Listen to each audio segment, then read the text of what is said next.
Big boss Malayalam season 6 അല്ല season 7 പ്രഖ്യാപിച്ചിരിക്കുകയാണ്.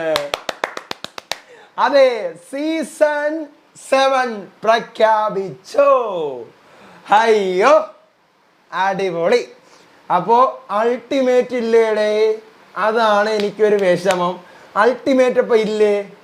എന്താണ് സംഭവം? മൂന്നാമത്തെ ഷെഡ്യൂളിൻ്റെ ഷൂട്ട് തീർന്ന് ഇന്നത്തെ ഫുൾ ഷൂട്ട് തീർന്നിരിക്കുകയാണ്. 3 ഷെഡ്യൂളായിട്ടാണ് ഇന്നത്തെ ഷൂട്ട്. രാവിലെ മുതൽ ഉച്ച വരെ, അതിനുശേഷം ബ്രേക്ക്, ഉച്ചക്ക് മുതൽ വൈകുന്നേരം വരെ, അതിനുശേഷം ബ്രേക്ക്, വീണ്ടും വൈകുന്നേരം മുതൽ ഈ സന്ധ്യാസമയം വരെ തീർന്നു. ഇന്നത്തെ ഷൂട്ടിൻ്റെ ഷെഡ്യൂൾ തീർന്നു. ഇനി നാളെയാണ് ഷൂട്ടുള്ളത്. അപ്പോൾ ഇന്നത്തെ 2 ഷെഡ്യൂളിൻ്റെ കാര്യം ഞാൻ ഓൾറെഡി മുമ്പ് എക്സ്പ്ലെയിൻ ചെയ്തിരുന്നു. മൂന്നാമത്തെ ഷെഡ്യൂളിൽ നടന്ന സംഭവങ്ങളാണ് ഞാൻ എക്സ്പ്ലെയിൻ ചെയ്യാൻ പോകുന്നത്. അറിഞ്ഞ സംഭവങ്ങൾ പറയാം. Welcome back to Ansif Moonlight Media. I am Ansif. Video ആദ്യമായിട്ട് കാണുന്നവർ ചാനൽ സബ്സ്ക്രൈബ് ചെയ്യണം, ലൈക്ക് ചെയ്യണം, ഷെയർ ചെയ്യണം. നിങ്ങളുടെ അഭിപ്രായങ്ങൾ മസ്റ്റായിട്ട് താഴെ കമൻറ്റ് ചെയ്യണം. ഇതുപോലത്തെ അപ്ഡേറ്റ്സിനായിട്ട് ഇപ്പം തന്നെ നമ്മുടെ ചാനൽ മറക്കാതെ ഫോളോ ചെയ്യണം. നിങ്ങളുടെ സപ്പോർട്ടാണ് വേണ്ടത്, നിങ്ങളുടെ കരുത്താണ് എനിക്ക് വേണ്ടത്. അപ്പോൾ ഇന്ന് ഈ പറയുന്ന പോലെ വൈകുന്നേരം വരെ ഉള്ളത് കഴിഞ്ഞതിന് ശേഷം നമ്മുടെ കണ്ടസ്റ്റൻസ് അവിടെ സ്റ്റേജിൽ ഉണ്ടെങ്കിൽ ഈ പറയുന്ന പല ഷെഡ്യൂളുകളായിട്ടാണല്ലോ എടുക്കുന്നത്. അവരുടെ എൻട്രിയാണ് കാണിക്കുന്നത്. നമ്മുടെ തമിഴ് ബിഗ് ബോസിലെ പോലത്തെ ഒരു എൻട്രിയാണ്. കാരണം എല്ലാവരും കൂടെ ഇങ്ങനെ അങ്ങനെ രണ്ട് പേര് വെച്ച് ഇങ്ങനെ ചാടി വരും. സ്റ്റേജിലേക്ക് ഒരു പാട്ടിട്ട് കൊടുക്കും. അത് രണ്ട് പേര് ചാടി വന്നൊരു അറ്റത്തോട്ട് നിൽക്കും. അടുത്ത് 2 പേര് ഇങ്ങനെ വന്നുകൊണ്ട് ഡാൻസ് കളിച്ച് നിൽക്കും. അങ്ങനെ ഒരു 2-3 മിനിറ്റ് എടുത്തുകൊണ്ടുള്ള ഒരു ഡാൻസാണ്. ആദ്യം 2 പേര്, പിന്നെ 2 പേര്, പിന്നെ 2 പേര്. അപ്പം അങ്ങനെ വന്ന് എല്ലാവരും അവസാനം സ്റ്റേജിൽ നിൽക്കും. നമ്മുടെ സീസൺ 5 ഉണ്ടായിരുന്നു. അതുപോലെ എല്ലാവരും കൂടെ സ്റ്റേജിൽ വന്ന് നിൽക്കുന്ന ഒരു ഡാൻസ്. അത് വലിയ ഡാൻസ് ഒന്നുമില്ല, ഇങ്ങനെ ഓടി വരുന്നു. 2 സ്റ്റെപ്പ് ഓരോരുത്തർക്കും, അത്രേ ഉള്ളൂ. അപ്പോൾ അതാണ് ആദ്യം. അതിനുശേഷം പിന്നീട് ഒരു സ്കിറ്റാണ്. ആ സ്കിറ്റ് നോബി ഉണ്ട് സീസൺ 3-ലെ, സീസൺ 2-ലെ വീണ, സീസൺ 5-ലെ റനീഷ, സീസൺ 5-ലെ നാദിറ, സീസൺ 4-ലെ സൂരജ്, സീസൺ 4-ലെ കുട്ടി അഖിൽ. ഇവരിത്രയാണ് ഉള്ളത് ഈ സ്കിറ്റിൽ. ഈ സ്കിറ്റ് എന്ന് പറഞ്ഞു കഴിഞ്ഞാൽ ഒരു സട്ടയർ പോലെ അവർ ചെയ്യുന്നതാണ്, ആക്ഷേപഹാസ്യം പോലെ. നമ്മുടെ കണ്ടസ്റ്റൻസിനെ ഓരോരുത്തരെയും ബിഗ് ബോസ് വീട്ടിനെ ബേസ് ചെയ്തിട്ടുള്ള ഒരു സ്കിറ്റാണ്. ഇതിനകത്ത് റോക്കിയൊക്കെ കളിയാക്കുന്നുണ്ട്. റോക്കിയുടെ കുപ്പിയുടെ കേസില്ലേ, 10 ലക്ഷത്തിന് വിൽക്കാൻ പോകുന്ന കുപ്പി 75 ദിവസം നിന്നിരുന്നെങ്കിൽ 20 ലക്ഷം രൂപയ്ക്ക് വിൽക്കും എന്നൊക്കെ പറയുന്ന സംഭവങ്ങളൊക്കെ ഉണ്ട്.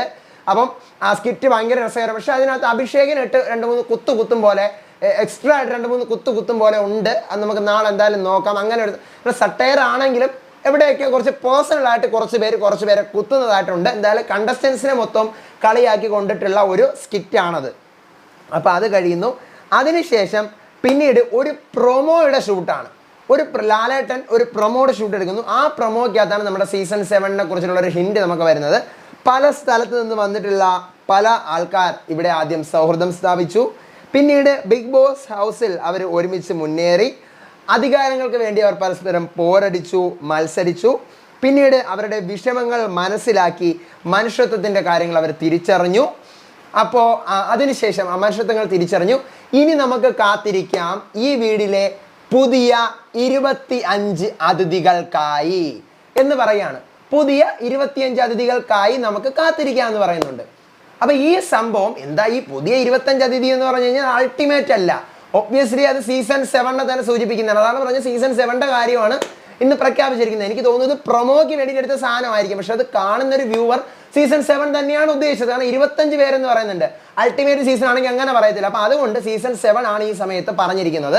ചിലപ്പോൾ പ്രൊമോയിൽ എല്ലാം തീർന്നപ്പോൾ ഒരു ഭംഗിക്ക് വേണ്ടി പറഞ്ഞായിരിക്കും. എന്തായാലും ഒഫീഷ്യലി നാളെ വൈകിട്ടുണ്ട്, നാളെ രാത്രി നമുക്ക് കാണാൻ പറ്റും ലാലേട്ടൻ ഇങ്ങനെ തീർന്നു, ഇനി സീസൺ 7 എന്ന് പറഞ്ഞുകൊണ്ട് ഇങ്ങനെ കാണിക്കുമായിരിക്കാം. എന്തായാലും ഇന്നും പറയുന്നുണ്ട് ഈ അടുത്ത 25 പേര് ഈ വീട്ടിൽ വരുന്നവരെ നമുക്ക് കാത്തിരിക്കാമെന്ന് പറയുന്നുണ്ട്. അത് നാളെ മിക്കവാറും രാവിലെ അത് പ്രൊമോയിൽ വരുമായിരിക്കും. ഇനി ഓരോരുത്തരുടെയും കോസ്റ്റ്യൂംസ് ആണ് ഞാൻ പറയാൻ പോകുന്നത്. കണ്ടസ്റ്റൻസിൻ്റെ ഓരോരുത്തരുടെയും കോസ്റ്റ്യൂം. ജാൻമണി ജ്വല്ലറിയുടെ പരസ്യം പോലെ നിറച്ച് ഉള്ള ആഭരണം മൊത്തം ഉണ്ട്, സാരിയിൽ മൊത്തം ആഭരണം ഉണ്ടെന്നാണ് അറിയാൻ പറ്റിയത്. ജാൻമണി ഇനി ഇല്ലാത്ത ആഭരണമൊന്നുമില്ല, അത്രയും ഓർണമെന്റ്സ് ജാൻമണി ഇട്ടിട്ടുണ്ടെന്ന് അറിയുന്നു. ശ്രീരേഖ വളരെ സിമ്പിളായിട്ടൊരു ഓറഞ്ച് പോലത്തെ ഒരു ചുരിദാറും ഭയങ്കര ഒരു ആഭരണം പോലും ഇല്ലാതെ ഭയങ്കര അടിപൊളിയായിട്ടുണ്ടായിരുന്നു. പിന്നെ ഗബ്രി ഒരു വൈറ്റ് സ്യൂട്ടാണ്. ഇപ്പം റീ എൻട്രി ചെയ്തപ്പം വന്നില്ല, അതുപോലെ തന്നെ ഒരു വൈറ്റ് ഡ്രസ്സ് ഇട്ടോണാണ് ഗബ്രി വരുന്നത്.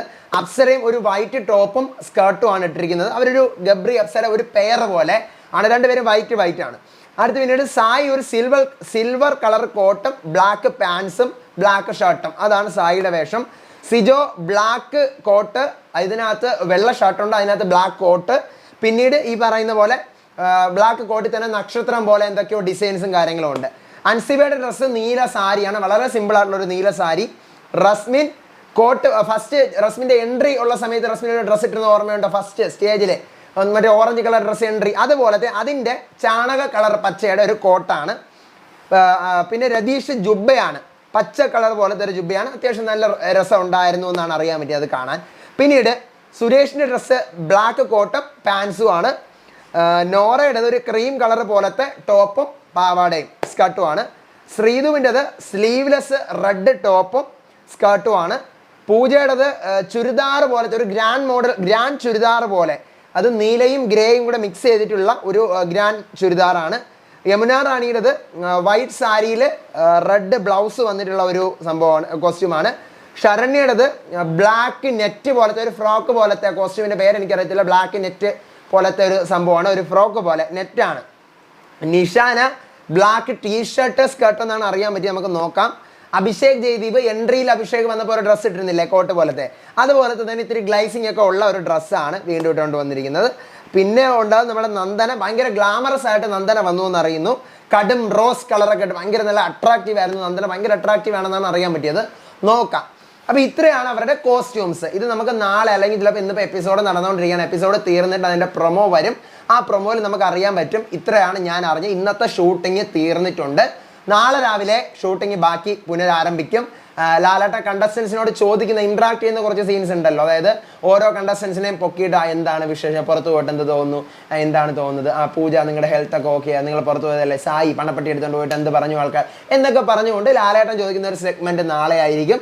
നാളെ രാവിലെ 10 മണി വരെ വോട്ടിംഗ് ഉണ്ട്. വീണ്ടും കുറേ ആൾക്കാർ ചോദിച്ചുകൊണ്ടിരിക്കുകയാണ് നാളെ നടക്കുന്ന സംഭവം ഇന്ന് അങ്ങനെ കിട്ടുന്ന, അങ്ങനെയാണെങ്കിൽ നിങ്ങൾ വോട്ടിംഗ് പറ എന്നുള്ള കാര്യം. വോട്ടിങ്ങിൻ്റെ സംഭവം അല്ല ഇപ്പം നടന്നുകൊണ്ടിരിക്കുന്നത്. വോട്ടിംഗ് നാളെ രാവിലെ 10 മണി വരെ ഉണ്ട്.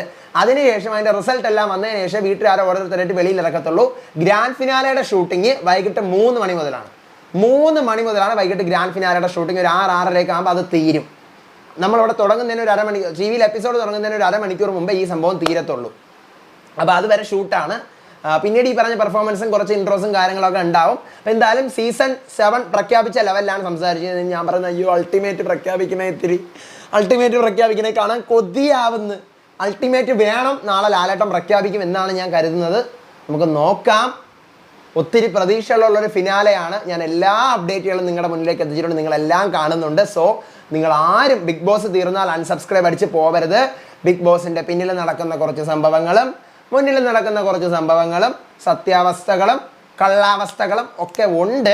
അതൊക്കെ ഞാൻ പറയാൻ ഞാൻ സംഭവങ്ങൾ മാറ്റി വെച്ചിട്ടുണ്ട്. ബിഗ് ബോസ് നടക്കുന്നുകൊണ്ടാണ് ഞാൻ പറഞ്ഞത്, അത് ഞാൻ പറയുന്നില്ല. ബിഗ് ബോസ് തീർന്നിട്ട് എനിക്ക് കുറച്ച് കാര്യങ്ങൾ പറയാനുണ്ട്. കാരണം ഞാൻ ബിഗ് ബോസ് നടക്കുമ്പോൾ പറഞ്ഞ ഏതെങ്കിലും കണ്ടസ്റ്റന്റിനെ താങ്ങി പറയും പോലെ ആയിപ്പോൾ. അപ്പോൾ അതുകൊണ്ട് അത് വേണ്ട, കഴിഞ്ഞിട്ട് നമുക്കതിനെക്കുറിച്ച് സംസാരിക്കാം. അപ്പോൾ നിങ്ങൾ എല്ലാവരും ഉണ്ടാവണം. പിന്നെ ബിഗ് ബോസ് OTT ഹിന്ദി വരാൻ പോവാണ്, അതിൻ്റെ റിവ്യൂ ഉണ്ടാവും. തമിഴ് വരാൻ പോവാണ്, അതിൻ്റെ റിവ്യൂ ഉണ്ടാവും. മെയിൻ ഹിന്ദി വരാൻ പോവാണ്, അതിൻ്റെ റിവ്യൂ ഉണ്ടാവും. അപ്പോൾ അതിൻ്റെയൊക്കെ റിവ്യൂ ഒക്കെ നമുക്ക് അടിച്ച് പൊളിച്ച് പോകണം. പിന്നെ എൻ്റെ പേഴ്സണൽ വീഡിയോസും കാര്യങ്ങളൊക്കെ ഉണ്ട്. അപ്പോൾ നിങ്ങൾ ആരും കൊഴിഞ്ഞു പോകാതെ എല്ലാവരും ഇവിടെ തന്നെ ഉണ്ടാവണം. ഞാൻ എല്ലാ അപ്ഡേറ്റും എത്തിക്കുന്നില്ലേ. അപ്പോൾ ഒരു സബ്സ്ക്രൈബ് ചെയ്ത മൂലയിലോട്ട് ഞാൻ ഇരുന്നോട്ടെ. അപ്പോൾ അടുത്ത വീഡിയോ ആയിട്ട് വരാൻ വിശേഷമായിട്ട്. അപ്പോൾ അതുവരേക്കും ബൈ ആൻഡ് ടേക്ക് കെയർ.